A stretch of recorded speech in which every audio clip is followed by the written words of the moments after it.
All right. Hello, hello. Hey, it's another episode of Goddess Bible Study. Ed Dodge here. Happy to have Tony G and Lisa Adams sit in with us. We are going to make sure that this is working. And it is. Very good. So, yeah, I didn't. We're going to talk about Genesis 6 through 9 tonight with the famous Noah's Ark story and the Great Flood. I didn't really prepare any. I have some notes here, but I didn't prepare any visual aids. So, but these are all pretty familiar stories. I don't think we need to read it from the Bible. I think we do know it, unless people want to have a couple things to point out. But really, what I wanted to talk about was a couple things. One is the fact that which people didn't know about until like 100 years ago, is that this story is not unique to the Bible at all. That this is a totally cross-cultural story. That the archaeologists found multiple examples from Mesopotamia, and then once they started looking, they started finding examples of it everywhere in Greece and in India specifically, and that this is really a cross-cultural story, and that, which I think is very interesting. And then secondly, but there's a lot of scholarship about that. There's endless reels about the fact that that is true. We don't need to elaborate on it here. But the other thing is that that it could be the memory of a real event, and how there's such a bias in modern scholarship and modern Enlightenment thinking and critical theory scholarship to take all these mythological stories, not just from the Bible, but all sorts of mythological stories, and deconstruct them to the point of meaninglessness, and then say that, there's no real truth there. And because these stories aren't literally true, then there's no truth in them at all, which I always think is a silly argument. So I've become sort of persuaded that this is a memory, that this flood story is really less about a flood and more about a mass extinction event. And that it's more about all the animals being killed, including most of the humans, and that humanity being wiped out. And that something like this really did happen. It would appear at the end of the last ice age, where we know again from new knowledge from the last century that there was all sorts of megafauna and all sorts of large animals all over North America. We had the saber-toothed tigers and the woolly mammoths and giant sloths and giant beavers and all these massive animals that we had lived amongst for tens of thousands of years, that all of a sudden get wiped out, and they're all pretty much gone pretty quickly. And modern academics, if you go to the Smithsonian and see in the displays at the Smithsonian what they have to say about this, they don't really have very good explanations. They typically say that it's just because the end of the ice age changed the climate or something, or some theories are that humans hunted all the animals, which I find kind of ridiculous idea. It'd be one thing to say we hunted a specific group of animals to extinction, but not all the animals, not like all the animals everywhere. That doesn't make any sense. So I really don't think it was human predation. I just find that to be a ridiculous idea. But there's modern scholarship saying that it's all, sort of on the bleeding edge and controversial, but that there's a meteor strike at the end of the last ice age around 12,800 years ago. If you guys are familiar with the Younger Dryas, is a period of the climate when we'd been coming out of the last ice age, and then all of a sudden, for no inexplicable reason, the temperatures go plummeting back down to the coldest levels from the ice age, many degrees colder, and then stay there for 1,500 years, and then come rocketing back up. And then 10,000 years ago, we're into the modern temperature range that we've been in ever since. And that there's no and that it's a total shock to the system. And it's in this time period that all the megafauna are wiped out. So, and if the theory is that there was meteor strikes, and probably multiple meteor strikes into the ice sheets in North America that released these massive floods.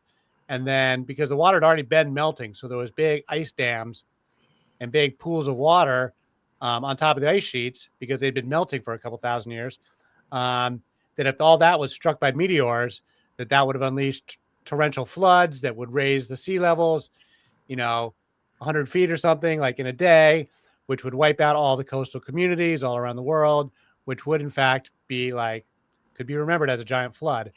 and would certainly, would coincide with all these animals being wiped out. And this would like leave the idea that this was a cultural memory so traumatic that is still preserved like thousands of years later. By the time that these stories are written down in Mesopotamia, it's like, 6,000 years later or something, or 9,000 years later. Um, and so the idea that these cultural stories could be preserved for so long because it was such a searing, traumatic event, and that people just remember this time, that there was a time before, there was a time before, and everything in a calamity, and then we had to be rebuilt, and everything we know now is since that moment. So I think I'll pause it there and open it to any thoughts from everybody. I do have some notes we can go into on both the stories and in the Younger Dryas science. I've got a little bit queued up here, but it's not a presentation, just some notes. So I'll just open it up to the floor here. But the first thing that went through my mind when you were talking, especially right at first, is if people, whoever the people are, right, are saying, well, that story doesn't make sense, or, there's no way to explain this, or what have you, then why would they believe the story in the Bible? Like, it's all myth anyway. It's all myth and allegory, right? So it seems to me that that their same logic completely applies to, the way the Bible is written and the story of the flood. But also, and forgive me for not remembering the very specifics on this, but not long ago, I came across this information about a huge crater, and I believe it's in Africa. And it's huge. And it's one of these areas where they've been trying to figure out for the longest time, like, what was there before? And even like one of the theories, and this is very woo-woo, but one of the theories is like, oh, well, that's where, like, the people from, these even before ancient civilizations, like the Atlantis probably resided on, like where it was located. And it's this huge crater, and it's very close to the water. And because of it, now. Do you know what I'm talking about? Yeah, okay, do you remember the name of Africa, it? And it's got a name. And so Atlantis ties into all this as well. And I didn't mention it before, but Atlantis is part of this whole hypothesis. Is right, with the flood. Yeah, well, also the dating that the Atlantis stories come from Socrates, who learned them from Solon, I guess, who learned them from the Egyptians. And the Egyptians said it was 6,000 years ago or something to that effect. I didn't look it up to get my numbers straight. Or 8,000 years ago, and the Egyptians supposedly had these records, and that by the time Solon passed that to Socrates, and that if you put it on today's calendar, that actually lines up with the Younger Dryas. And that might be, like, it totally could be. Now, skeptical critics are quick to say, like, that's, ridiculous. And of course you can be skeptical. You should be skeptical. But it is an interesting, I don't personally have an opinion about Atlantis, but it is definitely part of the lore, and a lot of people are talking about it. So there's that place in East Africa you mentioned, because Atlantis has described as having circular islands and rings. And so that place is like a geological formulation with some rings. And there's been a lot of people talking about it and giving different opinions. And then there's another one for Atlantis, like out in the Atlantic, where they think the Azores could have been, the Azore Islands out in the Atlantic could have been high enough during the Ice Age to have been islands at the time. Or there is, it's interesting that these legends persist and that they're so consistent. And considering how little we know of ancient times, I think there's a lot of things that are possible. Graham Hancock is big on these theories, and academics hate Graham Hancock. Are you guys familiar with Graham Hancock? No. I heard the name, but not. Okay, well, he's very popular. He's a very popular writer who talks about ancient civilizations, and he's been making this argument for years that there's ancient civilizations during the Ice Age. I think he's a bit provocative, that he goes like a little bit I would say he's intentionally provocative with some of his statements. So he's a bit of showmanship to some of the stuff he says. That said, I think his research is pretty interesting, and he's the guy who turned me on to the whole Younger Dryas thing in the first place. He has a Netflix series. The academics absolutely hate him. They absolutely hate him because he is willing. Part of the reason is because he's willing to like take mythology seriously and like use mythology as actual clues and say, I learned this from the mythology and I'm drawing this conclusion from it. And the academics hate that kind of stuff. They absolutely, it's just, you can't do it. You can't do it in academic science, publish that you learn something from a myth. And therefore, yeah, they really poo-poo that stuff pretty quickly. So that, I was also listening to this, just like a researcher and scientist who's being interviewed on a podcast recently. And I remember the name of her book was Before There Was War. So she goes back to matriarchal, ancient civilizations and so on. But the thing she talked about, and I guess like one of the theories that's going around too, is that there was some sort of like global climate, something that occurred, which caused, a diaspora of people to start spreading around and going to live different places and so on. And that there was something about, like the trauma of it and the, people having to really like survive, that is one of the tipping points for the for like men to start taking over as dominators and dominator culture. It was like those were the seeds of that, because there was something big that happened, which still, right, nobody knows exactly yet. They like to think they're going to figure it out. And then that caused so much trauma in the people that from then on, like men started kind of being, like more important, and there was more emphasis placed on them and their traits. And then from there, like patriarchy really started to take hold. So I don't know if that time frame lines up though either, because wasn't it around the Bronze Age when patriarchy really took hold? Yeah, I mean, I'm definitely going to stick to my technology shift thesis for the Bronze Age, for the rise of patriarchy, but I'm open to also all commentary. But we do know there was climate change stuff. I mean, Mesopotamia used to be verdant and is now not, and the Sahara used to be this verdant not even that long ago. Used to be a verdant place with lots of rainfall, and then things changed and the Sahara became this ginormous desert. One thing I was going to mention before about long lost meteor strikes, I remember when I was a kid and they still poo-pooed the idea that the dinosaurs were destroyed by a meteor. And then they discovered the big crater in the Yucatan Peninsula in Mexico, or down around there. And then they decided, oh, they really were. That does really line up with the killing of the dinosaurs. And that's in my living memory. That was like the 1980s or something that they discovered that. So, when academics are poo-pooing, cutting edge ideas, I'm skeptical of the skeptics a lot of the time. So I was going to ask the question, how does the Great Flood play into the goddess? Lisa conjectured at least some answer. What does it mean for you, Ed?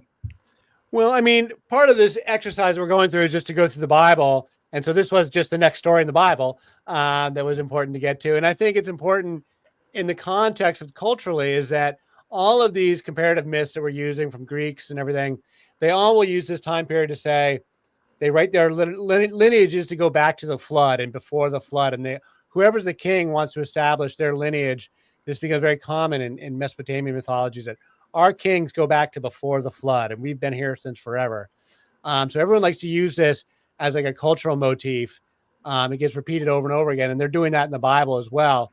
They're adopting this common cultural understanding that our great people go back all the way back to the flood. It's a way of saying, we go back forever, essentially. But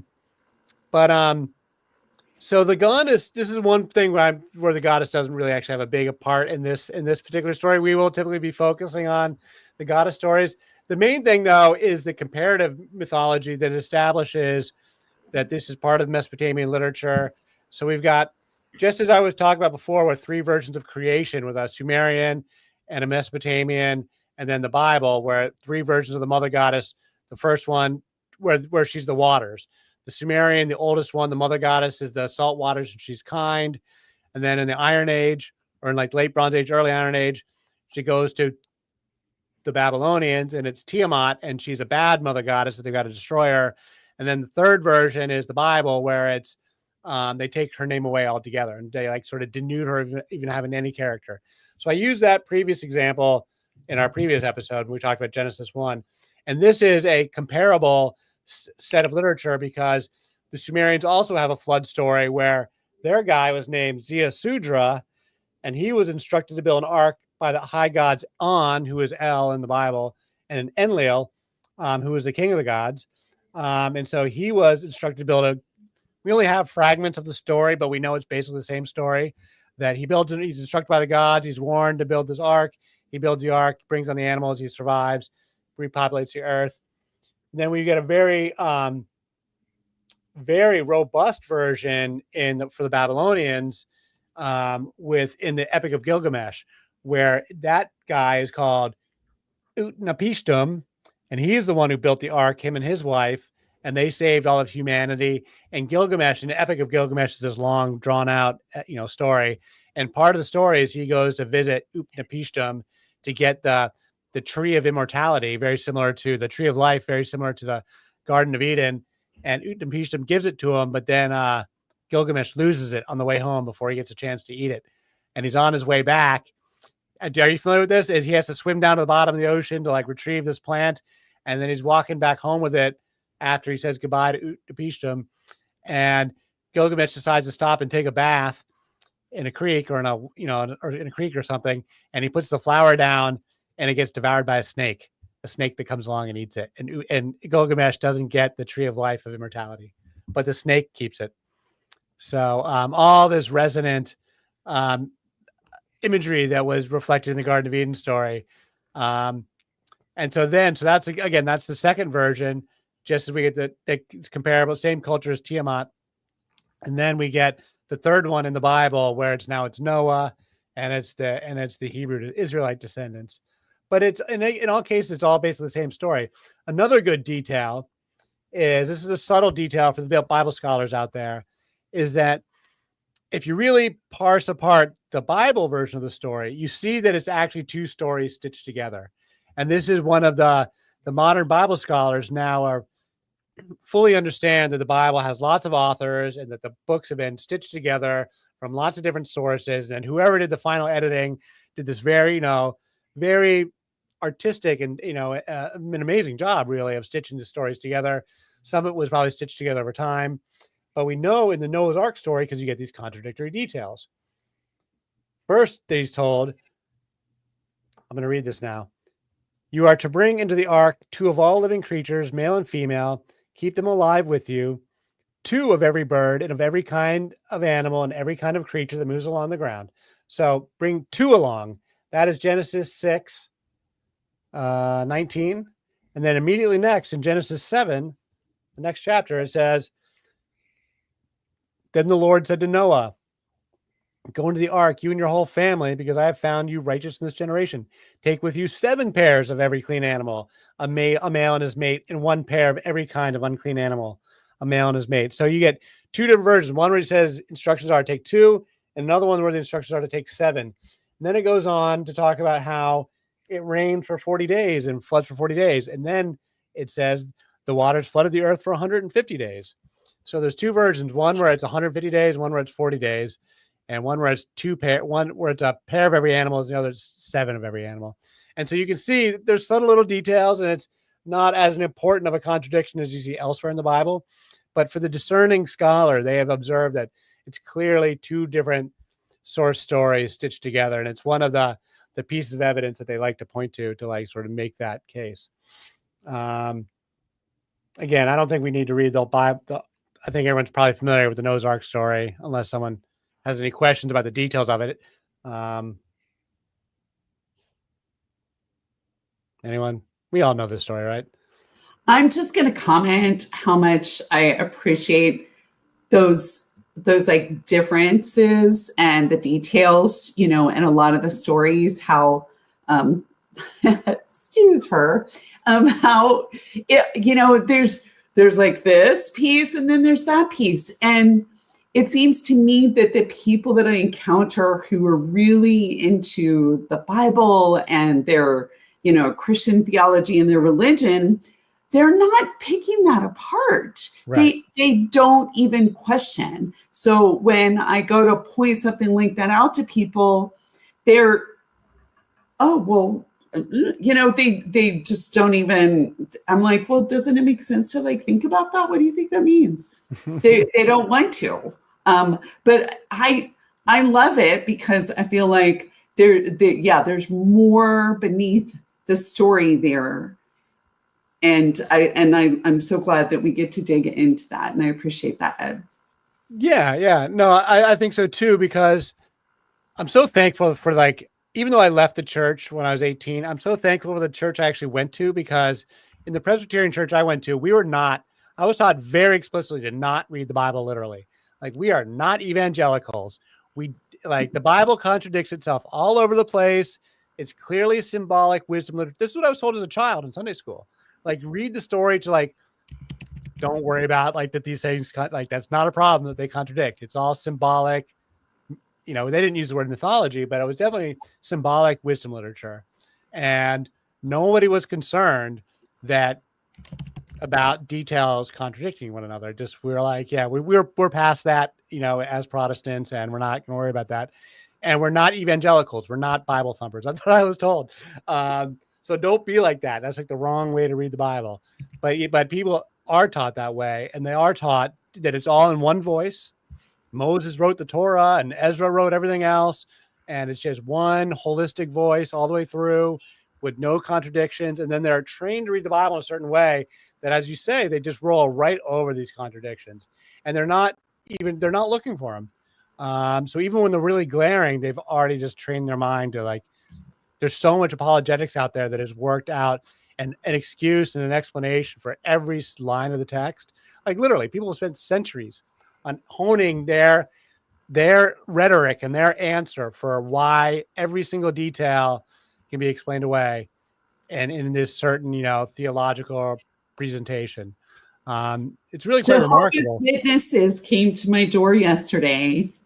And, you know, I mean, they're the nicest people in the world, Jehovah's Witnesses, but I'm like, I'll talk to them. What the heck? And some of the like the phrases that they wanted to bring up, or like Bible verses or whatever. And I was like, but what about, and, you know, so I kept like poking holes through things, or like getting them to sort of like, hey, but what about this? And, they would just be like, but God did this. Bless their hearts too, because to make me more comfortable so that we could have a more engaging conversation, they changed the word from God to the creator. Because I was like, I call it the divine. But they just kept going back. But if God, or if the creator wanted to create women out of man's rib or whatever, I was like, no, it doesn't work that way. but then they go on to point out other things. They wanted to talk about the end of war, and the talk about the end of war goes, you know, they pick out these different verses from the Bible, and they're like, we're supposed to just put it in God's hands. It's up to God. It's clear in here that, like, you know, it's not for us to do, it's for God to do. And I was like, but we're the ones that started wars in the first place. Right. We really got to like put the work in. God does act through us. It is our actions that ultimately do matter. That's another Christian thing that always bothered me. You know, there's a lot of good in Christianity, and I really don't want to take away anyone's relationship with Jesus Christ. I really don't want to, because I think there's actually a lot of good there. And the core message of Jesus Christ is a fundamentally good message. And love and compassion and forgiveness. And that forgiveness is available to everybody, no matter how awful of a human being you are. forgiveness is still available to you. Doesn't mean you don't have to atone or do, punishment, but forgiveness is available. And I think that's a really good message and a powerful message, and not one that shouldn't be forgotten. But there's so much about Christianity that I just I find ridiculous. I don't know. I forgot my train of thought there. I was going to say something, but I think what we were essentially alluding to and talking about is that people just really have the mental gymnastics where they don't look deeper. They don't question why this verse and this verse are not the same, even though they're talking about the same thing. The facts and the numbers are different, and people just skip over that or don't care. They don't take the time to delve deeper into why that is. Well, what's really interesting is that a lot of people lose their faith when they start studying the Bible, like in seminary.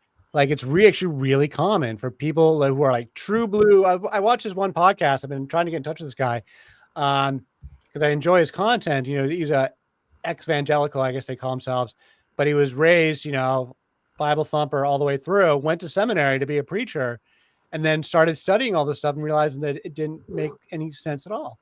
And he lost his faith, and it was this big crisis. And a lot of people have that. And even more interesting is that most of this, like the seminary, university, colleges, and especially in like the elite ones, are like run by atheists and like mostly populated with atheist scholars. Like Harvard Divinity School is mostly atheist scholars. So it's the people that aren't studying it that seem to believe it most blindly. I would like to I would like to take it a little bit to today as well. I mean, you're asking about the goddess, Tony. Like, what does it tell us about the time before and the time after and big calamities that we can talk about in our era? Hopefully nothing as big as, being struck by meteors, but I do think we are going through like a really transformative moment in our global civilization right now. Like the whole transition I've been talking about into the space age with technology and the internet and nuclear weapons and outer space and inner space and cyberspace and artificial intelligence and all this stuff. I think people will talk about now as one of these inflection points that there was a time before the robots, before the sentient, the time before the singularity, which, we might be still heading,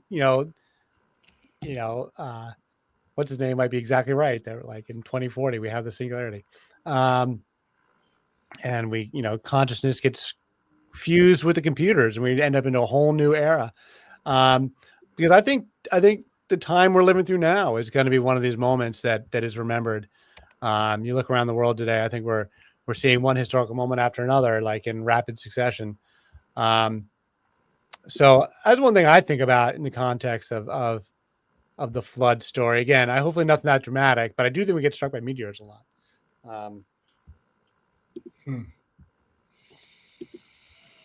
I think meteor is actually a much bigger threat than climate change. I'll tell you that much. So what do we learn from a flood that's over 8,000 years ago to deal with our modern day catastrophes? I'm not sure. I don't know. I mean, we've had some major floods, over the years. I mean, we just observed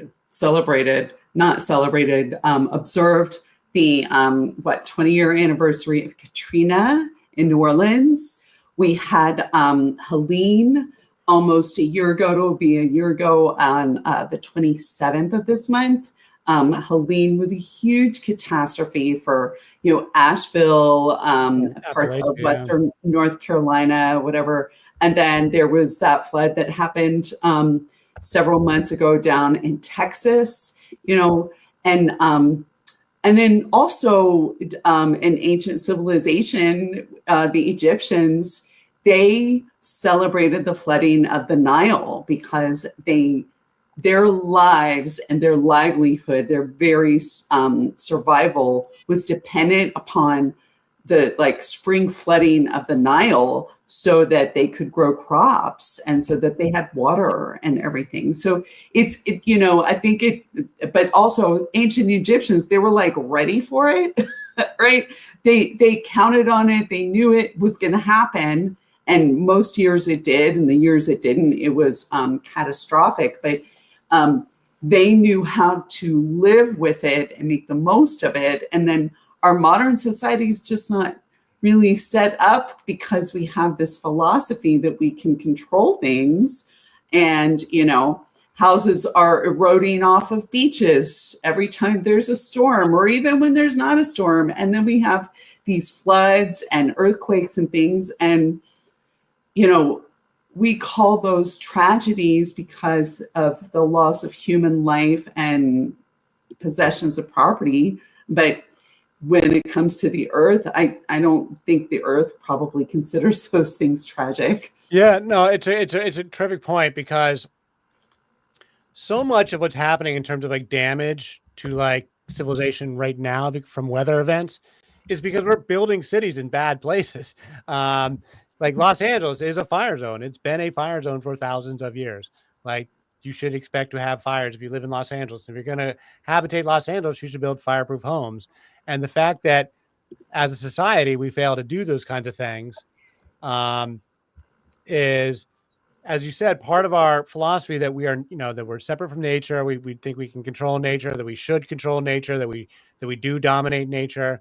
I think this is a flaw in the climate change narrative, is that they think that it's humans driving the weather because of our bad stuff. Like, I don't really think so. I mean, humans are impacting the weather. Don't get me wrong. We impact microclimates everywhere, but we don't. The macroclimate is way bigger than anything we're doing. And so it's a combination of things, but a lot of it is that we're not building our cities in our urban areas or suburban areas with any concept at all of working with the floods, right? Working with the tides. Unless it's right in our face, we tend to ignore it. And like, I was amazed what I saw in California when I was out there for a while, like how people build houses on the edges of cliffs everywhere. Everything's on the edge of a cliff. Like, it's like, I was surprised how many cliffs there are, frankly.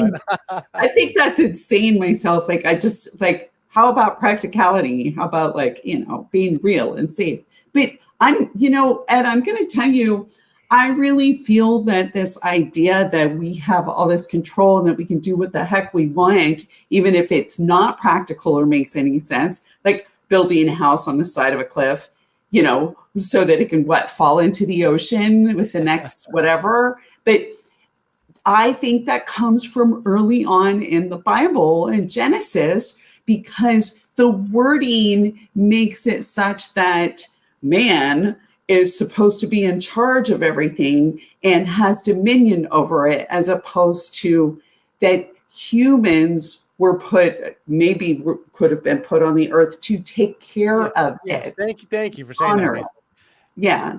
It's totally the point. It's totally the point of everything we're talking about here, is that, is my worldview, is that our ethics is derived from our worldview, our spirituality comes first, our metaphysics and how we see the universe comes first. And we derive our morals and our ethics from there. And then we derive our laws and our customs from downstream of that. But it starts with our spiritual metaphysics. How do we see the universe?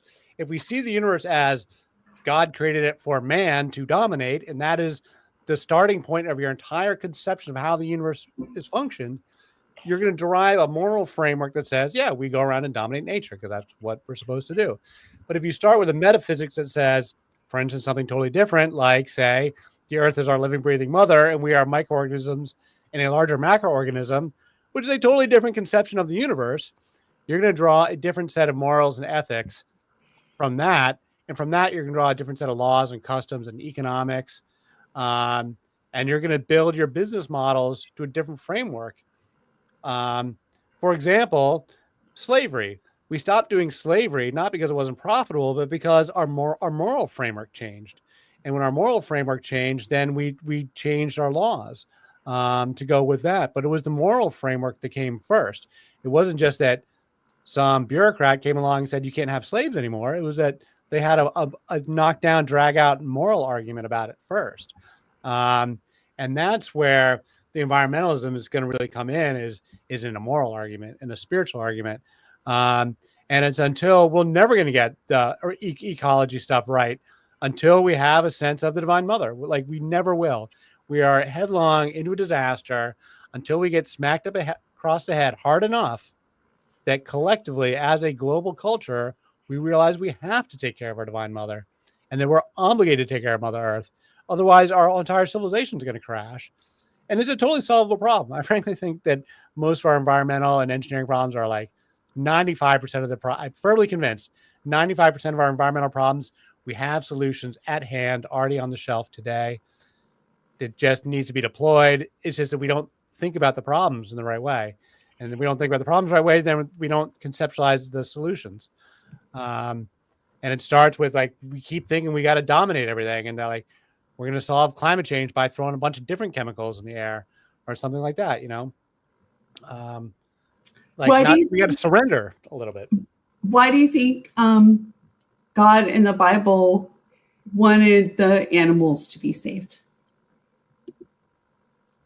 Well, because he's a loving God, right? Well, he does kill most of the animals. It is definitely a mass extinction event that kills. I mean, it's very clearly, actually, I took a note of this. Okay. The waters rose to more than a depth of 15 cubits. Every living thing that moved on land perished. Birds, livestock, wild animals, all the creatures that swarm over the earth, and all mankind. Everything on dry land that had the breath of life in its nostrils died. Every living thing on the face of the earth was wiped out. People and animals and the creatures that move along the ground and the birds were wiped from the earth. Only Noah was left and those with him in the ark. Genesis 7. So why did God want? I don't know. I think, I mean, he's a loving God. I mean, isn't that's the whole side of the rainbow after the, that's why the rainbow is such a good thing, is because at the end of the story, the rainbow is the covenant that God says, he says to Noah, I will never do this. I didn't make note of this to read it, but God says to Noah, I will never do this again. And the rainbow is the sign of my promise to you, that I will always love you. And so the rainbow is this, universal sign of God's love. But why do you think God wanted the animals wiped out? They weren't guilty of any sins, right? They weren't making too much noise. The only thing I can really think of is maybe for food and, farming, shepherding, that sort of thing. That's the only thing I can really think of. Then again, I'm a practical thinker. To me, that makes more practical sense. But also if it's just Noah and his family, they have to have dominion over something, don't they? Well, there's that too. It does help make the dominion argument a lot easier for sure. Mm-hmm. I think, frankly, I think it just is a memory of something that actually happened. And actually there was a mass extinction event and all the animals really were killed. Obviously not 100% of them, but these overwhelming numbers. But yeah, it does play into the dominion argument, doesn't it? That if everything really did come back to Noah, if the humans were responsible, that's the thing, we're making humans responsible for saving all the animals, and puts all of animal life in the debt of the humans, and really reaffirms this idea that the humans are the greatest thing ever, and it was the humans who are responsible for everything, for saving all the animals. I had never thought about it before. I just thought of it just now. But yeah, it does put man in this empowered position for sure. Mm-hmm. Yep. Well, I like how you tie back in the environmentalist movement and the respect for Mother Earth as being part of the connection between the flood and the Mother Goddess and some of these things. Yeah, some people do say we're in a mass extinction event now. We certainly are in a large animal die-off. I wouldn't call it an extinction event per se, but even just at a most basic level, as human populations expand and our land use expands and the amount of livestock that we have expands, we are actually displacing the amount of wildlife biomass on planet Earth, just in terms of our biomass of humans plus livestock compared to the raw biomass of all of wildlife. It's starting to the scales are starting to tip in dangerous ways. Especially with the what they're doing to the rainforests, right? They keep, logging and trying to, you know, mine the resources from the rainforest, which are killing them. And we need the biodiversity that lives there. We need, you know, the contribution to the ozone layer, you know, and how that offsets, you know, all the carbon stuff, whatever. I mean, that's part of it too. Well, yeah, I mean, comes back to our morals and ethics. We don't put a value on ecosystems. If we had a moral, spiritual value on ecosystems, then we would give a financial value to them. The fact that we give a financial value of 0 to an intact forest, and the way our laws and culture is set up today, if you own property and it's just got an intact forest on it, that's a liability. It costs you because you have to pay taxes on that property. So unless you like harvest some of the wood and turn it into lumber or something, that land is costing you money. Nobody makes any money from encouraging an intact ecosystem on their property. Like, we don't have that anywhere in our economic models. It's not in our tax codes.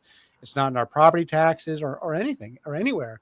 Nobody gets paid for ecosystem services. And I think it's one of the huge failings of our current model right now is that we absolutely need to figure out a way to economically price ecosystems and put a real value that like really like adds up for bankers, you know, to intact rainforests. Right now they're worth 0. They're just in the way until you get to the gold in the ground that's underneath them.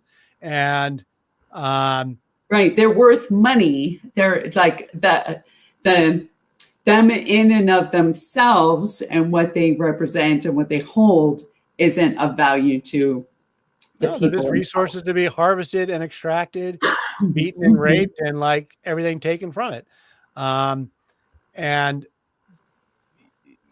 this is a problem. I mean, this is why I know things are heading off the rails, is because like we have like this one-way street of an economic model and an industrial model that is linear economics. It just says extract resources, turn them into something, and dump the effluent into the atmosphere or wherever, and then go back and do it again and go back and do it again and go back. And it's a one-way street repeating over and over again. And then we're surprised we have a hole in the ground over here and a pile of pollution over there.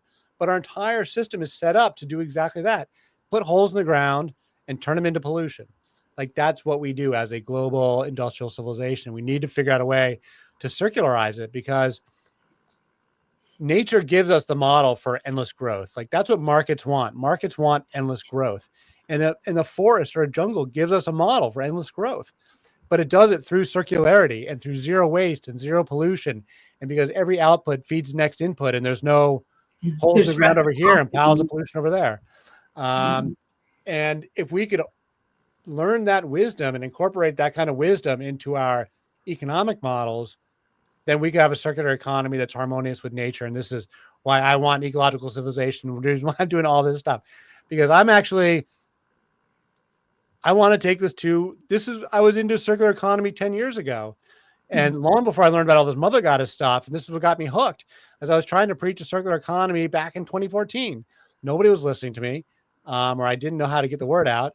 And when I saw that all this mother goddess stuff was all about circularity and cycle of life, and then it was all dovetailed together, that's what really had me hooked. That's what had me hooked, is when I learned that the mother goddess is like learning the wisdom of circularity. Like, that's what Mother Nature has to teach us. And that's the lesson we fundamentally need to learn right now as a global civilization, is 0 waste and circularity. And then we can have our cake and eat it too, man. Like, Mother Nature's generous. We can have all the resources. We're not running out of anything. We got loads of resources. We got loads of oil and gas. We're not running out of anything. We just got to make them clean and make them circular. And until we totally can, you know, we can get to 500% of net 0 carbon emissions with nature-based solutions. I firmly believe this, and I can show you the math. 500%. We don't need to limit carbon emissions. We just need to make them non-toxic, which we can do. And then we just turn Mother Nature into a giant carbon sponge, and we can absorb 1,000 parts per million of carbon. It's like, we don't need to worry about carbon and methane. They are resources to be harvested. They're not pollution threats at all. And we're just looking at all these problems completely wrong. And these political programs are totally going to fail. Like, they're failing. They're failing as we speak. We're watching the decarbonization project just go down hard, and an entire generation of academics and intellectuals and political figures that have been preaching this back to Al Gore and Bill McKibben, they're all going to be discredited. I tell you, man, like this entire political movement is going to be discredited. And that's why I want to be part of what's next, because I can see it. I can see it coming from a mile away that the carbon project is failing. I mean, I make my career. That's what I do on my day-to-day basis is clean energy stuff. And so I'm doing this every day. And yeah, it's like I can go on and on about it. Well, it seems that I don't know that there are many other stories in the Bible that really speak to the environment, because I think this one clearly does. Yeah.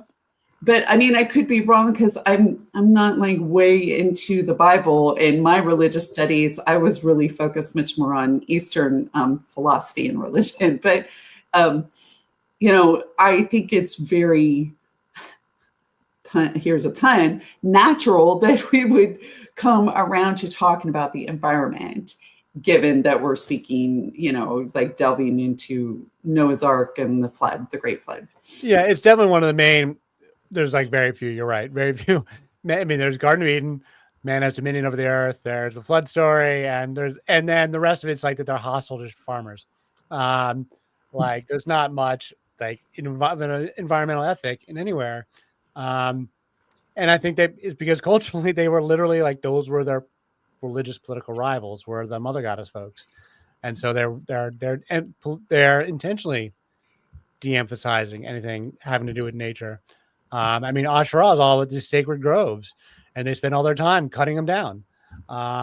They're actually it's openly hostile to nature. The Old Testament is. And then even Jesus says, he kills the fig tree, which has always been one of the strangest Jesus stories that I still have trouble making sense of. I will tell you right now what that's about. All right. Have you eaten a fresh fig before?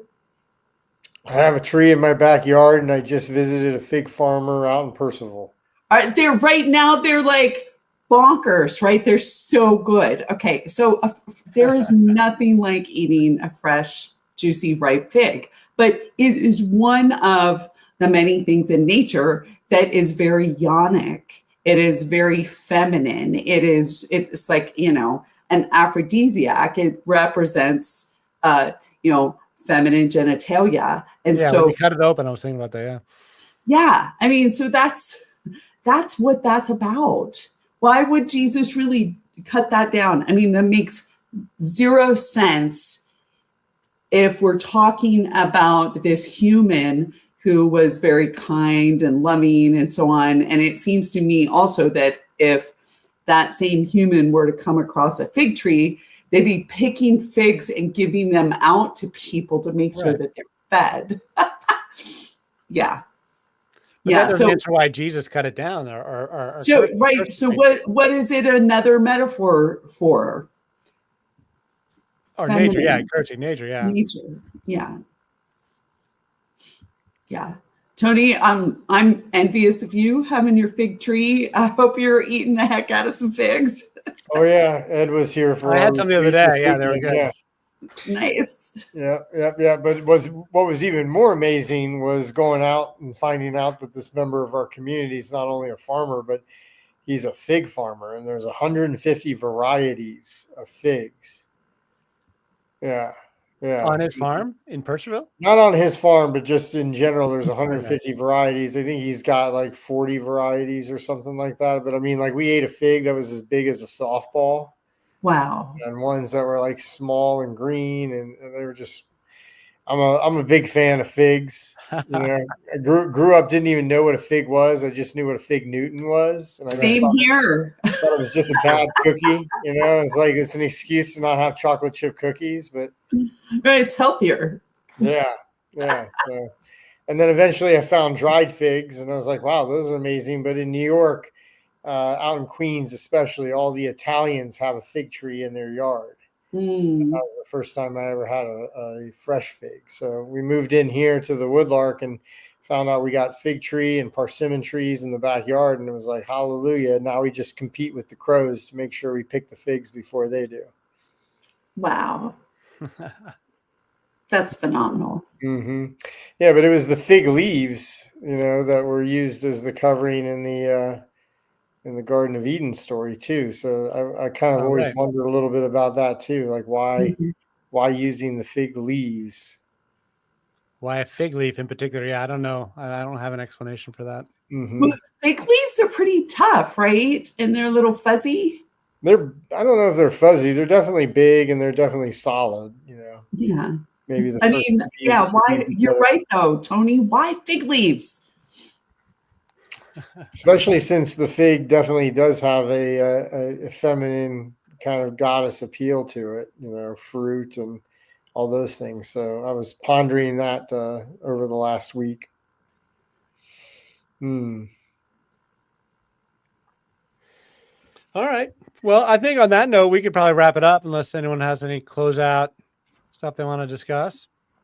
The next chapter, I think I said I'm going to be gone. You're right. I'm gone next week. Then we'll have 2 weeks, and then I'm gone again. Try and see if we get any audience on this at all. But the next, we'll be jumping into Abraham and Sarah. We're actually going to get into interesting stuff. It might even be more than 1 week because Abraham and Sarah and the other patriarchal families. Now, this is where we can start to see the examples of matriarchy that are peeking through the whitewash, where you can see that Abraham and Sarah were actually had a matriarchal marriage, and that Jacob and Rachel and Leah have a matriarchal marriage, and that these Bronze Age families, that you can tell these really are old stories, or at least the origins of these stories really are old, because they have these inexplicable elements in it that would just never would have been written later on, like Abraham marrying his sister and not being worried about her having sex with other men. uh, so there will be a bunch of stuff that I didn't, it's not even in my book because I learned about this stuff all much later, but there's all these subtle little details in the family dynamics and these Bronze Age, before they go to Egypt families that you can see that, oh, this is an old tribal matriarchy. The women actually have a lot of agency here, and the women are kind of telling the men what to do, and the men are going to live with the women, and the women are telling the men who to sleep with and all this stuff. And there's a lot, and it's subtle because it's all been reworked over so many times to affirm patriarchy. But the stories are so old that there are still these little details that peek through the whitewash, as I like to say. Hmm. So that'll be maybe the next 2 episodes will be that stuff. So Ed, if we want to help promote this out to people we know, what's the best thing to be sending to people? Sending them My to your Substack, yeah. All right. So yeah, edwarddodge.substack.com is where I'm like sort of my base of operations, where I'm posting, blogging on this and my clean energy stuff too. So I'm sort of gotten back into the writing now, and so I'll be writing on both. Is the information about Goddess Bible Study on Yep, there? every episode I'm doing a blog post. Okay, so I see like the Noah's Ark blog post that's already up there. Yeah, that was the notice for today's. There was a link So, in like, there. if I send this to somebody, though, are they going to find the information and know how to attend the next? Well, they can reach out to me through the blog, through Substack. Okay. And what about sharing from YouTube? You can share the YouTube. There's a Goddess Bible Study at gmail.com. You can also email me at goddessbiblestudy@gmail.com. We've got a Signal chat with a handful of people on. I can send you the invitation to get on the Signal chat. Also on the YouTube channel, the email address is there on the info for this YouTube channel. So goddessbiblestudy@gmail.com or edwarddodge.substack.com. That's the best places to see what's going on. I will be posting blog posts, and if anyone really wants to talk to us, we've got the Signal chat, and I can send anyone an invite that wants to join. Is it Myth Vision Podcast for YouTube? No, that's a different 'Cause organization. I see a history of the goddess from Ice Age to the Bible, Edward Dodge. No, that was me being on their show Okay. promoting my book. No, Goddess Bible Study on YouTube. Okay. You got to search at if you go to YouTube and type at with the at symbol, Uh-huh. Goddess Bible Study, all in one word, Uh-huh. then it comes up. Got it. All right. Let's see here. Okay, I'm there. Gotcha. I'll share it out with more of the people I know that would be interested, especially with the concepts of the cyclical living. Yeah, I'd love to get and I'm open to suggestions on format here too. We don't have to do the live streams. If we want to find a dedicated group that just wants to do these like on our own time and not necessarily on a live stream, I'm not committed to the live stream. I'm not committed to any particular format. Just trying to figure out what makes sense here and just trying to like put one foot in front of the other. I suck at self-promotion and like I'm just terrible at all this. So I don't know how to build an audience. It's I'm allergic to it. Well, you can just start by changing your self-talk. You are learning how to become more effective at sharing the gift of your wisdom. All right. Well, thanks, Tony. You're always encouraging. Absolutely, man. I'm a big fan. And I will just say that I like this format. I like that there's a designated like day and time because it means that I can set aside this time to show up. Because if I'm kind of left to my own devices, it's more likely that I'm going to be distracted by other things and not have the opportunity also to get the rich engagement of all the conversation. I actually really do like this Tuesday at 7 p.m. because it forces me to commit to like, nothing like a deadline to get your work done. Totally that. So I like having the once a week thing and just like committing myself to it. So I'm happy to keep it. I'm just saying I'm open to whatever. And I can record other times too. We'll keep Tuesday at 7 for now. I like it. So I do want to keep it. But anyway, I'm just putting it out there that I'm open to suggestions. Cool. Okay. Well, I'm enjoying it. So thank you. Well, thank you, Lisa. I really appreciate you and Tony G. Both of you guys have been true blue over here. So I really appreciate both the encouragement from both of you guys. Thank you, guys. We'll see you not next week, but the following week. Yep. Okay. Cool. Thank you. Thank you. Bye, everybody. Forgot how to get out.